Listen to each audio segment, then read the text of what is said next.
Ադրբեջանը ուղիղ պահանջում է փոխել Հայաստանի սահմանադրությունը։ Արտգործնախարար Ջեյհուն Բայրամովը կրկնել է, Հայաստանի հիմնական օրենքում փոփոխությունները պարտադիր են խաղաղության համաձայնագիր կնքելու համար։ Մեր սպասումն այն է, որ Հայաստանի սահմանադրությունից հանվեն Ադրբեջանի նկատմամբ տարածքային հավակնությունները, հայտարարել է Ադրբեջանի արտգործնախարարը։ Նա նշել է, Ադրբեջան-Հայաստան սահմանազատման եւ սահմանագծման աշխատանքները շարունակվում են, այդ նպատակով ստեղծվել են հանձնաժողովներ։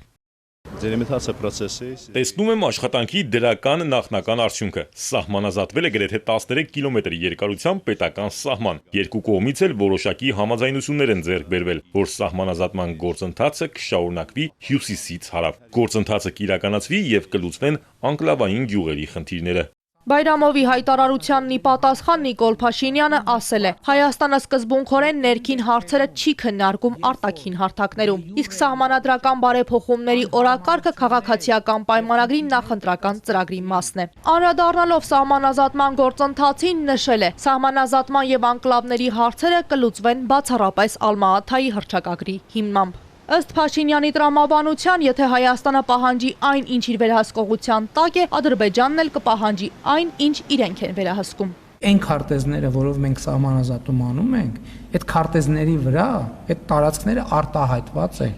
Մենք չենք կարող մկրատը բռնենք, այդ քարտեզը սենց կտրենք, ասենք այս հատվածը արտահայտվում է,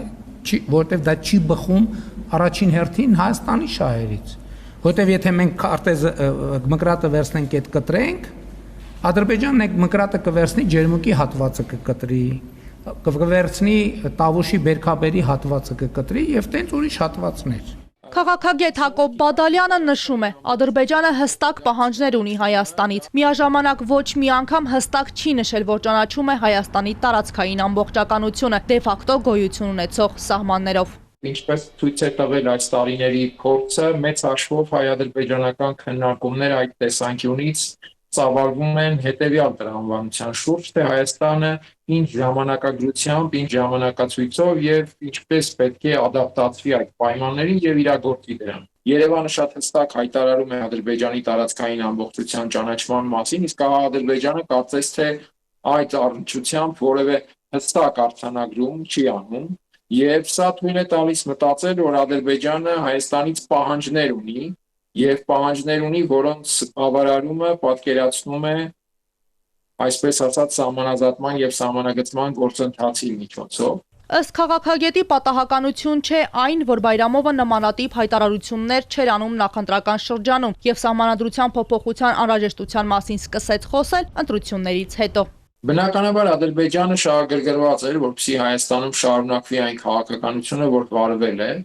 եւ այդ հարցում բնական է, որ առանցքային էր Նիկոլ Փաշինյանի իշխանության վերարտադրությունը։ Հետևաբար Ադրբեջանը այս նախընտրական process-ի ընթացքում չէր դիմում որևէ քայլի կամ չէր անում անգամ այնպիսի տրամաբանությամբ սուր հայտարարություններ, որոնք կարող էին վնասել Նիկոլ Փաշինյանին եւ հարվածել նրա նախընտրական քարոզչությանը։ Ադրբեջանը շահագրգռված է Հայաստանում պահպանել Նիկոլ Փաշինյանի իշխանությունը, կարծում է քաղաքագետը։ Միայն այդ պարագայում եւ սահմանադրության փոփոխությունը որպես խաղաղության նախապայման եւ անկլավների վերադարձը կարող է իրագործվել։